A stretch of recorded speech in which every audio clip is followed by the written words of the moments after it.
Thank you, Amy. And it's good to see you, Teresa, and everybody else. But some of my heroes are on here. I'm just going to bow out and let the guy, Muse, you had your birthday. You can come talk. My name's Chip, and I'm an alcoholic. My home group is Busters for Sobriety in the little fishing village of Destin, Florida. I have a sponsor by the name of Tim H. from Louisville, Kentucky. And my sobriety date's the 22nd of November, 1987. I have to think for a minute. But thank you for the FOTS group. Being in Toronto, my grand sponsor is Butch. You know, when Don Majors passed away, Tim went straight to Butch. So I'm like, man, I got Canadian connections now. Slide me into that international. We've already heard it said a couple times, sought through prayer and meditation to improve our conscious contact with God, praying only, that's the biggie, only for the knowledge of his will for us and the power to carry that out. So I'm not an expert authority. I'm nothing else but a sober member of Alcoholics Anonymous, sharing my personal adventures before and after, not anybody else's. These are my adventures, and I claim them. And so every one of us has had our own experiences and adventures in the 11th step. So this is merely my 35 minutes, and then I get to listen to yours. But thank God for cleaning up the past. We can thank God for that we can improve our conscious contact. We can thank God that we can amend our relationships with our fellow people. I sound like Ollie with gratitude, right? And but we can solve our relationships and put them back together again with men and women, alcoholic, Al-Anon, normal people, and this is all just about to improve in the 11th step. So we have been, I'd run through these 10 steps of Alcoholics Anonymous and wondering where, I wanted the brass ring. More than that, I thought at one time that they ought to be able to give us Weeblo badges like Cub Scout badges, and we'd be able to pin them on ourselves so people could tell where we were at. They could tell I was rigorously an honest person because I had indeed done the 5th step. So I had a 5th step badge up here, and I know about God because I did a 3rd step, and I totally surrendered as the 1st step. I had to have badges for everything. I wanted all these flags running around so people would know that I was aggressively working the steps, and what was happening was I was changing. Realize it. Sometimes I go to different parts of the nation like a bunch of you guys do, and there seems to be little or no mention of our AA literature and the power that literature carries and what's contained in our literature. And so I can often seem that some people they kind of want to stay outside the literature. And, they always told me if you go to a strange town and you can't get hold of Intergroup and you want to find an alcoholic, go to Barnes & Noble bookstore and look under the self-help section. There'll be 4 alcoholics trying to figure a way to do it without having to work the steps, Give me that Evelyn Wood speed reading course on it. And that's kind of like, I understand that because that's what I wanted. I wanted it right away. And, but I had a lot of times I didn't realize that when I get sent back to the basics, I kind of find the answers that I had easily just passed by before because I kept wanting that easier, softer way. This is not about establishing a conscious contact. Remember, this is my experience. And, I thought I was supposed to establish something. And this is not about establishing it. The big book in the 12 and 12 said in really sneaky terms that I missed that we've already established it. This is about improvement. Right? So, and we agnostics, I got my little notes, my sticky notes. It says that on page 57, some of us grow into it more slowly, but he has come to all who has earnestly sought him. When we drew near to him, he disclosed himself to us. That's the 2nd step, right? So on page 63, when we sincerely took such a position, all sorts of remarkable things happened. We had a new employer. Being all powerful, he provided what we needed. I needed a lot. I was a needy guy, right? If we kept close to him and performed his work well. As we became conscious of his presence, we began to lose our fear of today, tomorrow, or hereafter. We were reborn in the 3rd step. And I'm like, how's all this going to apply to me later on? Well, it talked about our fears falling from us, right? We begin to feel the nearness of the Creator. See, all this stuff has been established to the other steps. And now I'm about to get the big cookie, right? And that's what I was looking for. Our next step is to grow in understanding and effectiveness. We begin to sense the flow of the Spirit. To some extent, we have become God conscious. My sponsor said, don't pay any attention to that till I had more time. But it was established that I was moving forward to this spiritual experience. So how could we deny it, right? And this step is about improving the conscious contact, which the way that I read it was really the golden ring. If I read, in my experience, the 12th step, it says, it doesn't say having had a spiritual experience as a result of carrying the message to others and practicing these principles. It says having had a spiritual experience as a result of these steps, the 11 steps before. And now I'm going to take that and I'm going to apply it to my daily life. And the 11th step is where I improve that conscious contact, or the practicing, as my beautiful sponsor, Jerry Wills, always told me, practicing the presence of God in everything. All came to God. So prayer and meditation, I'm like, wait a minute. Now I'm sober. I'm working these steps. I'm busy. I got a career. I'm busy going to work. I'm going to meetings. I'm helping other alcoholics, and nothing so much more ensures immunity against the first drink. Now, I don't have time. AA has made my life so busy. I just don't have time. So the biggie is that I think Bill wants us to do is just to start and to continue giving it a try. And then the book says, of course, we finally did experiment, and this talking about prayer and meditation. So, of course, we finally did experiment, and when the unexpected results followed, we felt different. In fact, we knew different, and we were sold on meditation and prayer. That came out of the 12 and 12. Almost any experienced AA will tell you how his affairs have taken remarkable and unexpected turns for the better as he tried to improve his conscious contact with God. 12 and 12, page 104, 11th step. You can tell I love the AA literature. Sometimes I hear the wildest stuff in meetings, but I have to remember that's the way I was. I was just a wild, busy guy, and I wanted quick answers. So how did I start? How did Chip start with this practicing the improvement through prayer and meditation after I had worked the first 10 steps? I started by listening to speaker tapes. A lot of you guys are from the 80s and before, and we always had those cassette tapes, and I was listening, and a lot of y'all know the names. I was listening to Chuck. I was listening to Frank Jones. I was listening to Cliff Roach, Norm Alpe, all the great heroes. Cease Corbin. I am just burning up these tapes, listening to him. Bob B. I got to be with Bob a couple weekends ago, and it's always been my hero. And I just burnt everything up by listening to cassette tapes. Right, the music that soothed the savage beast. I listened to tapes on the way to work, which was a 30-minute drive, on the way back home from work, which was another 30-minute drive. I listened to speakers during the day with headsets on while I was working, and at night to fall asleep. I had one of those little Walkman with the foamy speakers on my ears, laying on the pillow at nighttime, and I had that little cassette player, and I would listen to the music of AA, where people were telling my story. I've always been a story guy. Even in church, they taught me about the carpenter man, and they called it parables, with the way that I was brought up. And so I always related everything to stories. It's like Amy said, don't read it to me, show it to me in your life. Tell me about a story, right? And so I had these little headphones on, and my wife was sitting there listening, and it would, whether it was a big book or a speaker tape, and all of a sudden, I went to sleep and started snoring. You can bet she was not about to turn that cassette off for fear of waking me up. She just let it ride. And then when at 45 minutes, when that thing went click and that door opened up, she gently turned the tape around, put it back in, pushed it, and hit play. I just kept sleeping. She loved it when I slept.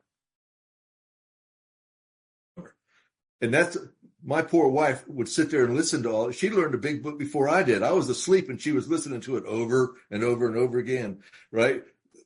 So I had to sleep. My metabolism was so wound up. I was listening to Teresa and her like a buzzsaw, right?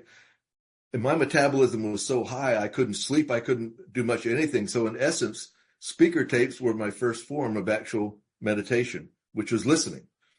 And as page 77 of the 12 and 12 says, as the body can fail its purpose for lack of nourishment, so can the soul. So I was constantly trying to nourish my soul, going on and on. And I can remember that I was telling the old timer, I can't meditate. My head is just like a committee. My darling neighbor, Beth Hartley, talked about it. The committee, they're having meetings while I'm sleeping. And he said, you can't meditate? I said, no, I can't sit still for any length of time at all. I can't.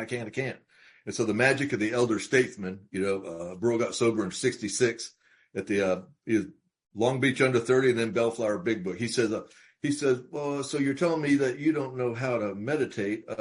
What do you do on the way to work every day and on the way home? I said, well, I listen to this tape in the truck.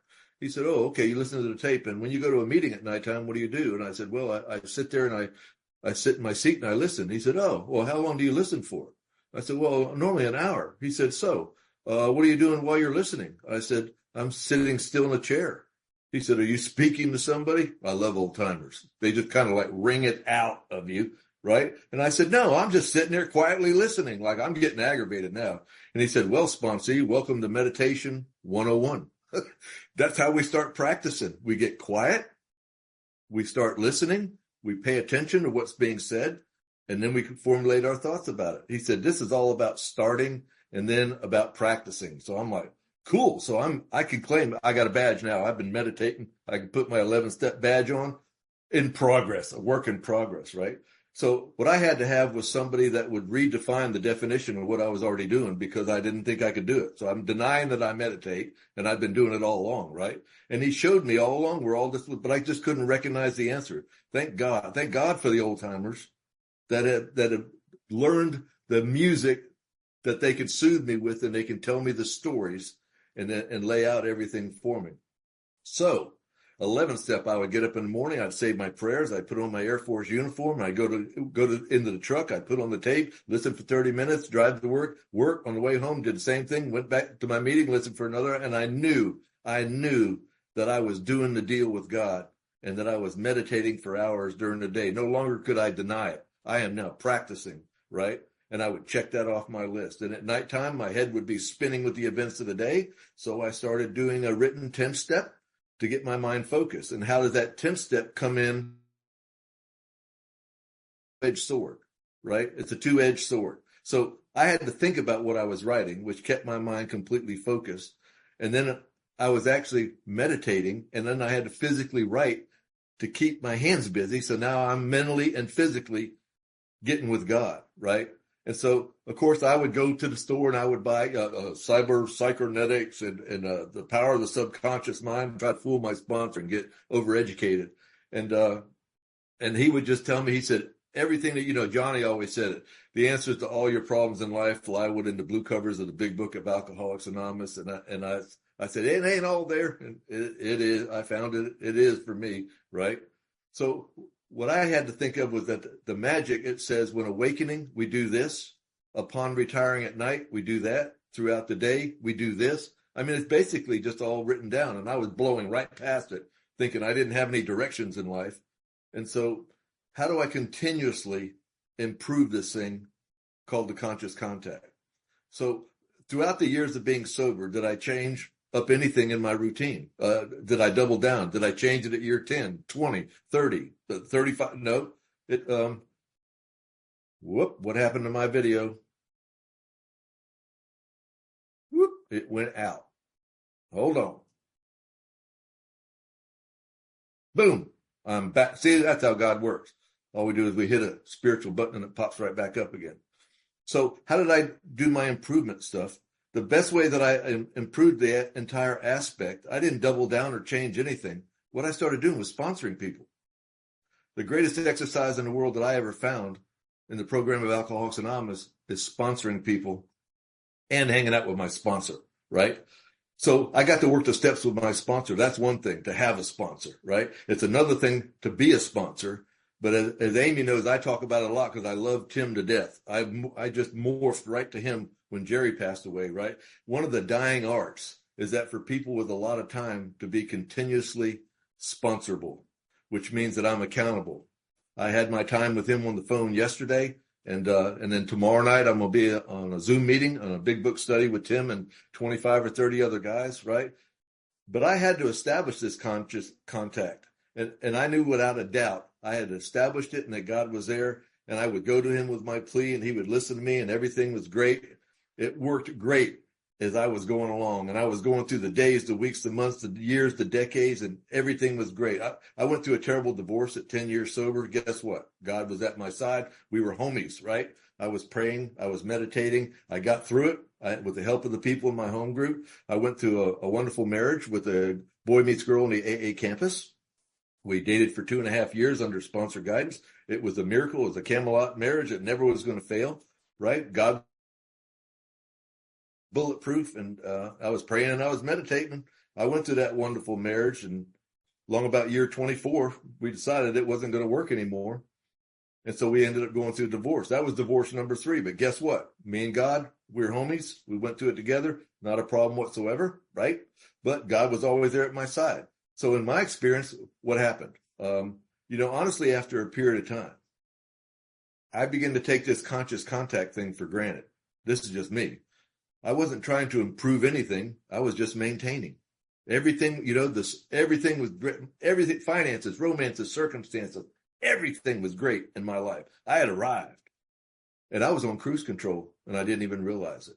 So, as you know, some people call the last 3 steps the maintenance steps and other people call them the growth steps. I think you call it whatever you're working at. However you're doing it, that's what you call it. If you're living the steps 10, 11, and 12 and a method to grow, then that's one thing. But what I ended up doing and not realizing it was I ended up using the last 3 steps as maintenance steps. And then I got caught blindsided at 28 years sober. I mean, blindsided. I had my rafters completely shook up. So let me explain it this way. If I'm maintaining an automobile, it doesn't really mean I just go up there and fill up the gas tank and kick the tires. That's not maintenance, right? Maintenance is when I lift that hood, I take it to the mechanic, I check the oil, check the fluid levels, check the air pressure, do periodic maintenance, tune it up, rotate, balance, constant, conscious. I monitor everything.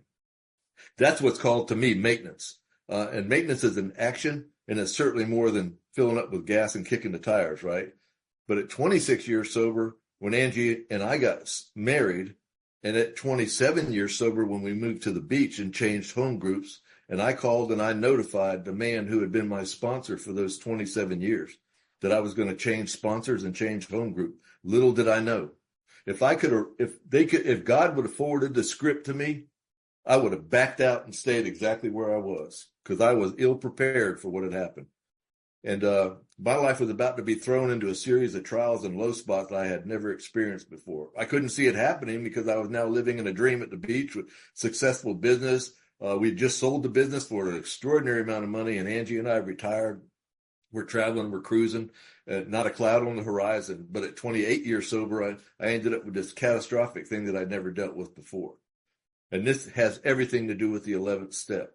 You see, God had always got me through the other stuff, but now I was caught completely off guard. You see, the sale of the business crashed, and instantly we lost a huge sum of money, and I was struck with a multitude of quick emotions I wasn't ready for. I'd worked my way through resentments against people and institutions. I worked my way through resentments against people in AA and Al-Anon. I'd worked through many different resentments against parents and siblings, and as many of us,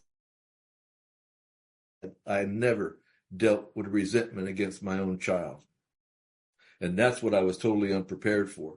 And so I'm sitting there with all these range of emotions going crazy, and I'm trying to figure all this stuff out. And so I make the phone call, right? And I'm ranting and raving. My daughter was the one that I had sold the business to, and now I'm dealing with all this different stuff: anger, frustration, fear, financial insecurity, resentment. So I called my new sponsor up, and he didn't know me as good as the guy did for 27 years, right? I call him up and I'm ranting and raving at Jerry Wills about all the stuff going on. I kept going on over and over and over again and how they screwed me over. And finally, Jerry said, wait a minute. He said, I've listened to you for the past 10 minutes. He said, but I've never heard you mention the word God yet. And my response to my new sponsor was, God ain't got a darn thing to do with what those kids did to us. And Jerry said, well, I like the way you put that. You just immediately threw the blame out there. So Jerry told me, he said, so God doesn't have a thing to do with none of this? I said, no, he ain't got nothing to do with none of this. He said, I'll tell you what, you go find God in this situation and you call me back. And a couple hours later, I called him back. I said, I think I found where God was in this situation. And he said, where's that? I said, I think it was me. I'm the one that played God in that entire situation of the sale of that large business. I set up the lawyers. I set up the financial people. We set the terms of the contract that we would amortize it over 30 years. I made sure that they understood that there was to be no gray area at all. And what that meant was if you did exactly the way I did when I ran that business, we would all make money, continue to make money. But if you failed, we would all lose money. And I had them under that kind of pressure, even though that they had run the business for 6 years. When you own it, you're under completely different pressure. But see, by now, I'd already gone spiritually dark. It really didn't matter what my sponsor was saying. It was all like, want. You see, everything was going right, the sun's shining and all that stuff. God's happy and he's in his place. I'm on cruise control. But when I got caught blindsided, I was not prepared to go into the darkness. And a lot of people with a lot of time do not talk about going into the darkness in sobriety. And it's a dangerous proposition. And I'm here to tell you, I found out the hard way that if you believe in a higher power, you might ought to consider there's a lower power out there, the one doing the push-ups in the parking lot, right? I was unfollowed on Facebook by my own kids. My daughter's wife was saying all this crap on Facebook, and my parents were seeing it. I kept going back. It was not familiar for me to be in this kind of darkness. I couldn't figure out what was wrong. You know, God had always been with me before. Now I'm like, whoa, what is up with this stuff going on? I had no idea, right? So I'm wondering why God's not by my side. I'm like, you got to come, you got to find me. And I told Jerry, I said, I don't know what I'm doing. I said, I've lost my conception of God. And Jerry looked at me with, you lost your conception of God. You've got that at 28 years. I think you lost your connection to God. Two totally different things. Connection, conception, right? You have entered the room of darkness and you're groping on the wall. Just like you entered a dark room. You know the light switch is there. You got your hand on the wall. You're feeling up and down, but it ain't there. You can't find it. And you don't know why you can't find it. I don't know what to do. He said, but you remember where it was. And I said, well, that's what it's like to be spiritually dark. And that's why I'm thinking about, you know, when we're talking about the 11th step, because it brings us back into that sunlight. And what happened with me was I was fumbling and groping, and I asked my sponsor, what should I do? Now I'm ready to take certain steps. Once I got to the point where I say, what do? I was no longer relying on my experience. I surrendered. I'm going to rely on I will do anything that you tell me to do. This is my middle child, blonde-haired, blue-eyed, dimpled baby girl. Not only did I lose my relationship with her, but her 3 sons also. And we have 11 grandchildren. At the time we had 10. Now 3 of them are completely dark. They won't have nothing to do with me. So my sponsor asked me this important question. And he said, come on, Chip. He said, I want you to do something for me. I said, what's that? He said, I want you to tell me about your conception of God. I said, whoa, I'm 28 years sober, man. I don't have any problem with it. I got God. Remember, me and God homie. I just don't, you know, he's taking a break. I don't know. He said, no, he said, I need you to tell me about your conception of God. I said, I went to parochial school. I had the nuns, the priests. I got no problem with this God. He said, I didn't ask you about your training, Chip. At 28 years sober, I want you to tell me your conception of God. Tell me about your God. Tell me a story about your God and what he does in your life. And I had no answer. I was so full of rage and anger, I had absolutely no anger, right? Knowing that God is there, but not being able to reach him. So I'm sitting there, I'm like, I couldn't answer him because I was just lost in the darkness. When you're lost in the darkness, how dark it is before the dawn, right? This is the big deal that what he did for me. My sponsor looked at me and he opened up his heart, right? And he says, it took a while, but he says, here's what I want you to do. What happened to all the people that you got sober with in 1987? I said, I don't know. He says, I don't know what happened to all the people I got sober in 1977 was. What happened to them all? And I said, I don't know. He said, do you realize that there could be a dark power out there that just pulls people? They didn't all drink. They didn't all die. They just disappeared. They might have faded away saying, is this all you got? You leave me abandoned with a period of time of sobriety or COVID or whatever excuse it was. He says, when you're ready, you can probably do exactly what I did. And it took me a while. Here for a while, I'm going to feast on it, then I'm going to let it go. But I'm going to feast on it first, right? So it took a while, but I became ready. I had my parents, they kept asking me, hey, when are you going to forgive them for what they did? And I'm like, when they quit doing the stuff I need to forgive them for, my brothers, my sisters, siblings, cousins, my sponsor said this, Chip, your brain is a muscle. So what we need to do is we need to exercise your muscle. We're going to engage in spiritual exercise, and that's going to give you your spiritual muscle again. So what he did was he asked me to read these books, right? He said, I'm going to ask you to read these 2 books along with our conference-approved literature. And I hate reading. And I really hated reading these 2 books. But here's the reason he did it. Because they spoke a different language to me. My sponsor knew because we had been friends for so long. He knew that if he assigned me the regular readings that we normally do, the routine ones that after 28 years I've been reading over and over again, I would continue to get the same result, the darkness. So what he did was he wanted to spark my life up and spark my spirit, kind of jumpstart me or kick me in the butt, however you want to put it. So he had me read these 2 new books that challenged my spirit, right? So I'm like, I don't understand this reading that I'm doing. This is this guy's a 14th century monk. I can't understand the these thous. I quit that when I was an altar boy. He said, continue reading. So I would read it for a couple more weeks and I'd call up and I'd say, hey, sponsor, it's getting a little bit easier. I think the guy eased up on his writing. He said, writing's never changed. I think your ability to consume and understand is starting to change. And I'm like, so I kept doing this spiritual exercise, right? He said, from this very moment, what we're going to do is we are going to practice the presence of God in your life and everything that you do, everything that you see. I want you to identify God in everything that you're walking past, that you're thinking about. I'm like, you got to be kidding me, man. He said, walk up to your Jeep. Thank you, God, for allowing me to have the Jeep. Look at the gecko on the ground going towards the beach. Thank you, God, for the geckos. Thank you for the rain. Thank you. And what he did was he had me do this spiritual exercise. And after a period of time, I could start to feel the switch growing back. It didn't just pop out like a toggle. I could start to feel the ability to reach out and know that it was there and still continue to keep doing what I was doing. After 2 years of doing this, with the 11th step over and over, improving my conscious contact, right? Here's what he asked me. He says, one more thing. Are you running on God 8.0? And I'm like, 8.0? He said, yeah, you've had that one God in your sobriety for 28 years now. Are you running on God 8.0? And I said, Jerry, you're a computer guy. I'm a contractor. I don't understand that. That's a computer term, like Windows. He said, nope. He said, darkness, the rest of us upgraded to God 10.0. And I'm like, no kidding. I said, well, you can't do that. I said, you can't upgrade God. He said, I didn't say I upgraded God. We're upgrading your connection to God. The ability to reach out in a different manner and find God when the situation's going on like that. So I said, well, what do I do? He said, we're going to go on another exercise. He said, it's called making amends to your daughter. I'm like, hold on. Make amends to them for what they did? He said, oh, I never said anything about what they did. We're going to make amends to your daughter for your part in that whole situation.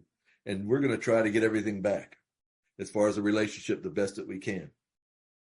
And I'm here to tell you that because of the guidance of the sponsor, besides what I thought trying to override him at 30 years sober, I sat on a couch next to my daughter. And I love the way Norm Alpe put it, because I typed up this great big huge amends letter and my sponsor said, email it to me first. And I did. And he called me back. He said, I need you to change that letter. And I'm like, there ain't nothing wrong with that letter. He said, read it with a different set of eyes. That's an angry, angry letter. I said, okay. So I looked at it and I redid it, sent it back to him. He said, I need you to redo it one more time. I said, what, man? He said, I need you to take the 2 words out. I feel. Because I was telling her in that letter, I feel this and I feel that, and I feel like you could have, and I feel like if you gave me a chance, I feel. He said, your daughter can't deal with your feelings. She has her own feelings. He said, let her deal with hers. And she knows that she has seen you angry. She saw you when you drank. She was 10 years old when you sobered up. She's seen you angry sober. You just need to go ahead and tell her you need to sit down next to her and do these. I called my daughter and she was scared to death. She said, Dad, you can email me the letter. I'm like, I can't do it. I got to sit next to you. My sponsor said so. And at 30 years sober, I sit next to my daughter. And what it was described by Norm Alpe saying, if we took our inventory, we could really sum it up on a 3x5 index card and say we were a liar, cheater, thief, rationalizer, justifier, and a compromiser. And my entire amends, because I had gone through the spiritual exercise of the 11th step over and over and over again, practicing these principles, right? My entire amends to her were the words, I'm sorry. And then I told her what I was sorry about. I was sorry I never should have put my own child in that position of the no gray area. It's either fail or pass, rich or poor. You're responsible. I never should have done that to my own child. I never should have reacted the way I should have reacted. I had a long list of things that I never should have done, and what can I do to make it right? We all sat there snot slinging, crying. But I haven't said the word Al-Anon yet. I want to tell you what got me to the point where I could sit there. Thank you. The point, beautiful Al-Anon, and Angie's got 34 years in Al-Anon now, is she came up to me with all the love and the pain that she went through with this. We both went through this entire financial restructure. And she said, I know that you're still angry. I know that you remember what your daughter did. And here's the question I want to ask you, because she has done the 11th step many times with her girls. She said, are you willing to believe and accept the fact that your relationship with your child will never be the same? And I'm like, what? And she said, it will never be the same. There's no way it can be the same. It's not that it's damaged, it's that it has history. And I said, what do I do? And this is where the magic of Al-Anon and the blending of the programs and being able to have enough respect for somebody to listen to them and accept their experience. She says, your relationship will never be the same, but it can be different. It can be new. I'm like, what? And she said, you can start your relationship with your daughter brand new and have it however you two want it, and never try to bring up the relationship in the past that was damaged. And I did that. And here we are years later, and I was laughing and giggling with my daughter today, calling her back up because she's a hippie and she's living off grid in a little ute type of building a tiny home. Thank you, Cindy. Building a tiny home on a riverfront thing in the woods. And we were laughing and giggling, and I'm asking her if she's burning sage or pot, either one. But I have an amazing relationship with my daughter because I was able to listen to a sponsor. I was able to listen to a spouse with experience in those matters. And I was able to listen to my sponsees. And because I am accountable to my sponsor. Thank you very much, Ali. Thank you. Chip, I want to thank you so much for your beautiful message of experience, strength, and hope. I really was engaged in everything that you said. My name is Kelly, and I'm an alcoholic. I forgot to mention that. I do have a question for you. You mentioned the 2 books along with the AA literature that you read. Are you able to give us the titles of? Yeah, the big book says that we, of course, are allowed and kind of acknowledge the fact that we should find different spiritual books and seek them out. One was The Practice of the Presence of God by Brother Lawrence, that 14th century monk. And the other one was by Augmendino, The God Messenger. And it was a memorandum from God. And that was the most powerful thing that I ever read because he wrote it like God wrote a letter to Chip. And that's how I understood it. That's a beautiful way to put it. Thank you, Chip. And thanks, Kelly, for the question. Amy, come on in. Chip, thank you so much. I always get so much from your shares and just you in general. And I appreciate you and Angie and of course your bonus daughter, Mandy. I love Amanda. But to see a family heal in recovery and then we deal with other family members that we love just as dearly, but maybe they don't have the same program we're operating from. I guess my question is when you feasted on your anger, your justified anger, because we love to get a hold of some of that and binge eat. And when you talked about Angie saying the relationship might be different and not this new one, can you explain that a little bit? Is it because you're different and you're coming into it differently? Or that's, I just wanted to say, well, how is the relationship new and different the way Ange was trying to show you it would be? I sat there and talked to my daughter about it, and I said, if we were to have a new relationship and just leave what happened in the past, not that we leave our lives in the past, but leave what happened in the past, it would start a brand new relationship. How would you want it to be? Let's write it out and define it. Let's get a wish list of what we want our relation to be. All of us remember when the sponsor says, write out what you want. Write out everything in your life that you would love to have, right? And everything that I would like my God to be. And so now I got to say everything in my life that I would like our relationship to be. I mean, she's 46 years old now. And she was 10 years sober, or 10 years old when I sobered up. So now we got to establish this brand new thing that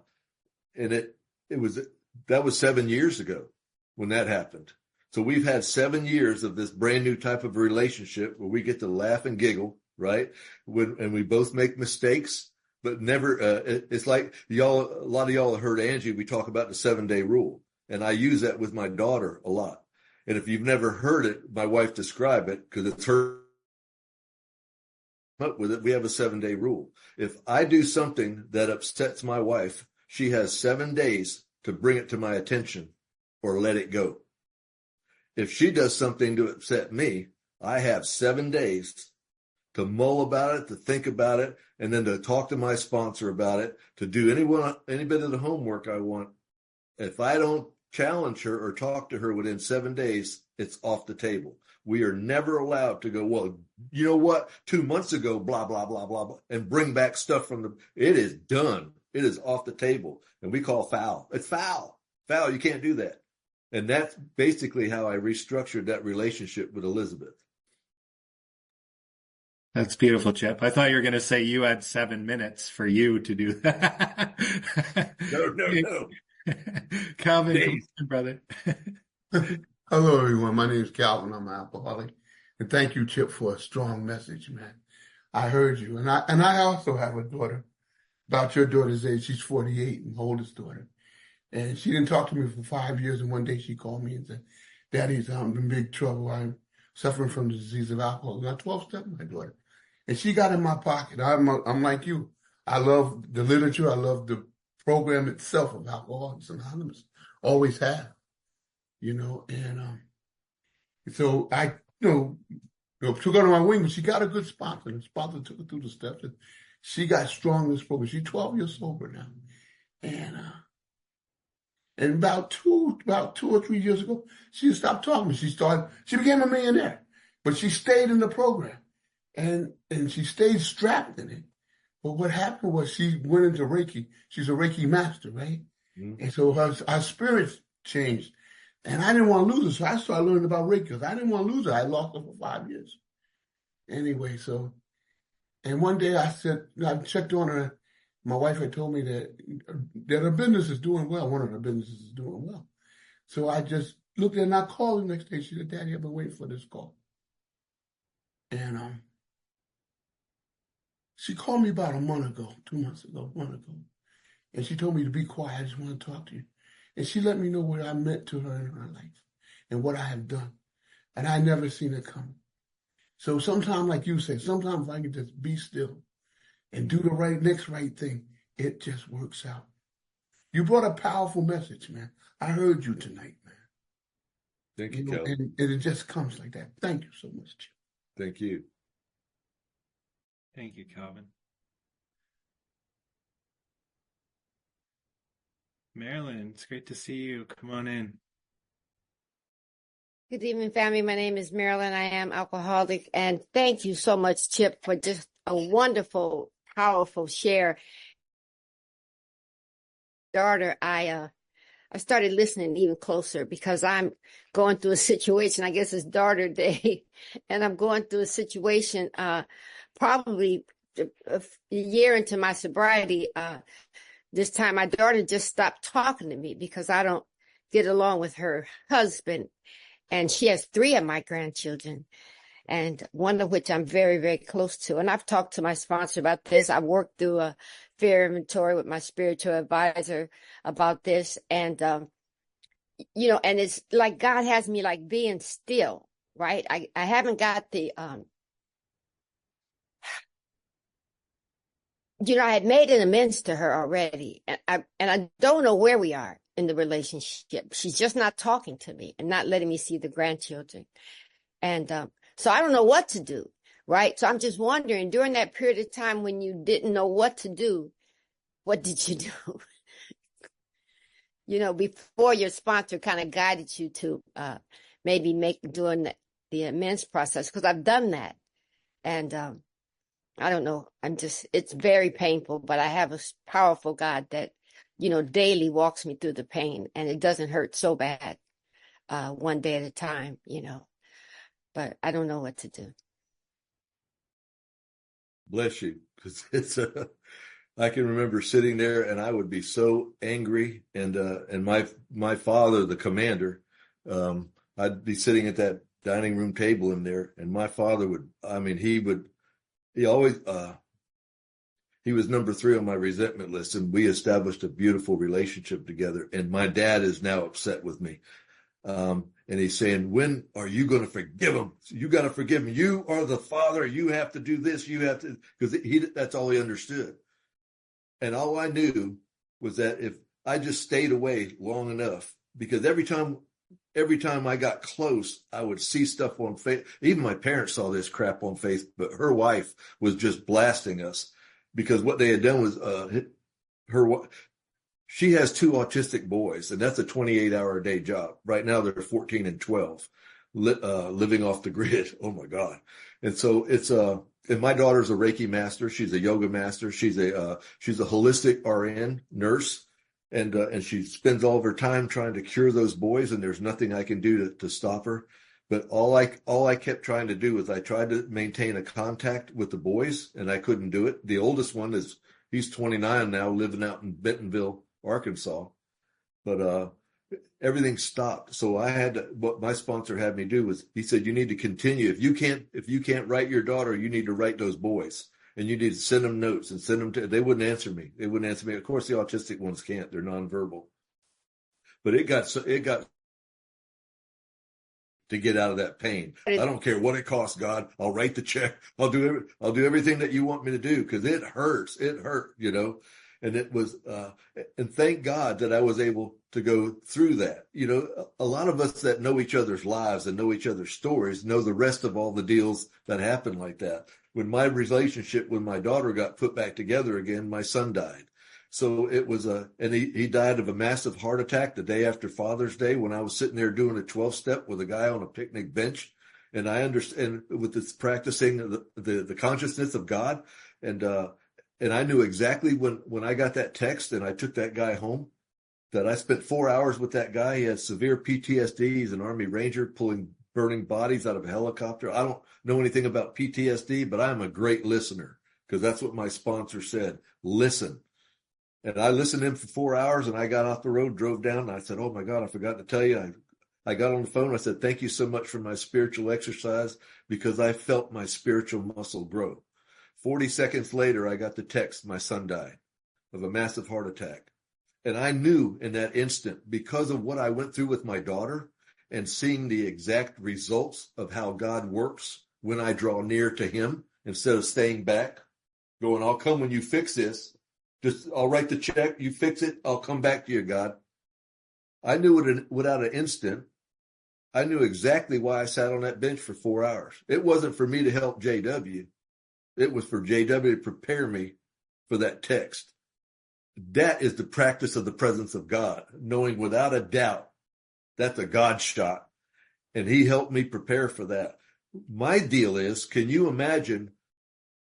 The reason I like to talk about being responsible with time, can you imagine when I went to the beach at 27 years, if I'd have said, the hell with it. I don't need a home group, and I really don't need a sponsor. I'm 27 years sober. Little did I know I was going to go through that ordeal with my daughter. Could you imagine me trying to go through that without a sponsor, without a home group, without a spiritual guide? God had me the whole time, and I'm groping for the switch. You know what I mean? And God's got Marilyn. You just be still and know he's there, and it will happen in his time. I love you, and I feel you. I feel your pain. I love you. We love you too, Chip. I love you too, Marilyn. Thanks for the question. Marissa, you want to close us out tonight? Thank you.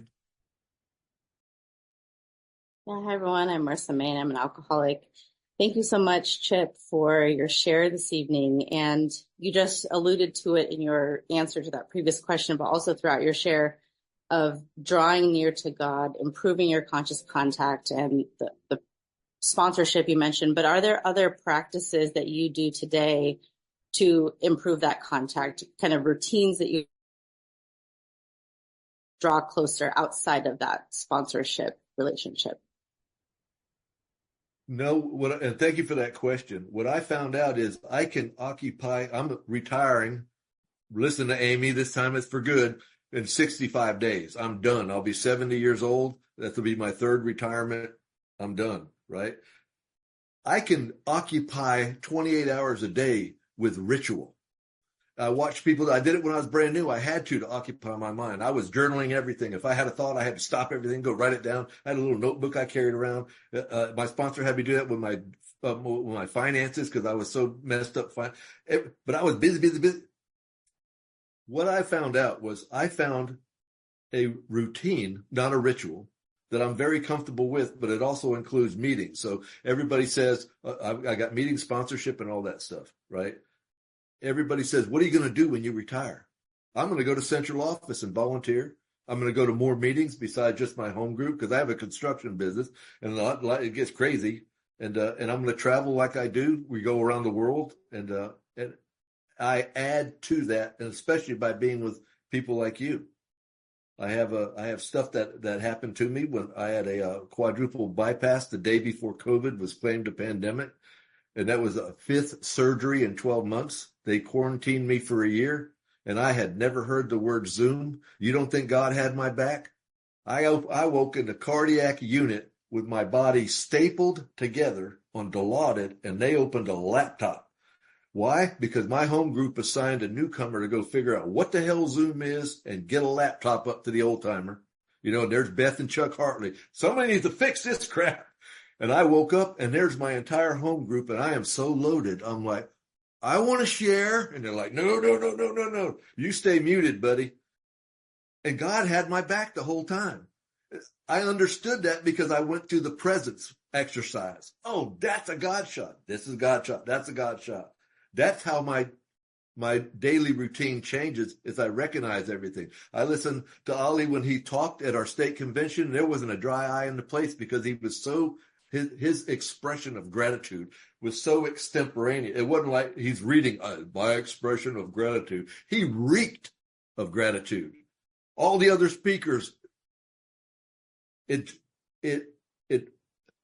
enhances my spirit. And my spirit is what we're talking about because it keeps me in the sunlight. Thank you, Marissa, for that question. Wow. Thank you. Thank you, Chip. Thank you, Marissa. And I'm going to pass it back to my friend Teresa.